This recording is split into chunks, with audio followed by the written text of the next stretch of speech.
歌叫做，这不是我写的，我是这首歌叫《部落爱歌》，是讲三一部落原住民的故事。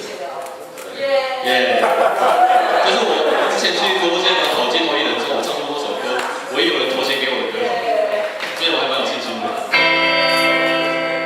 那就是三一部落就是在三峡跟英科一带有原住民，他们就是来那边打拼，然后很穷，没地方住，所以只好盖违建。然后就看故事，歌词都唱得很清楚。如果听不懂台语的人，可以上网去找歌词。